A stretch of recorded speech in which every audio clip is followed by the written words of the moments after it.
করেছি, কিন্তু আমাদের কথা তারা শোনে নাই। আমরা দূর থেকে দেখলে মনে হয় সংসদে যে আইনগুলো পাশ করা হলো সেটার সাথে শ্রমিকদের কোনো সম্পর্ক নাই। কিন্তু যদি লুটেরাদের কাছে আবারও ব্যাংকগুলো চলে যায়, তারা দেশের অর্থগুলো বিদেশে পাচার করে সব থেকে বেশি ক্ষতির মুখে পড়বে আমাদের শ্রমিক ভাইরা। কারণ তাদের মজুরি কমে আসবে, কর্মসংস্থান কমে আসবে, তাদের পরিবারগুলো আবার পথে বসবে, আমাদের মধ্যবিত্ত শ্রেণী যারা আছে তারাও পথে বসবে।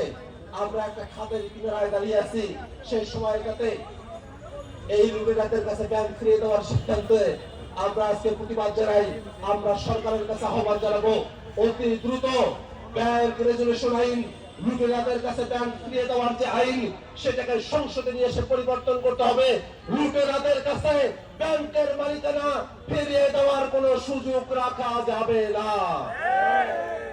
ভাইরা, আবার আমরা শ্রমিকদের যখন কথা বলি,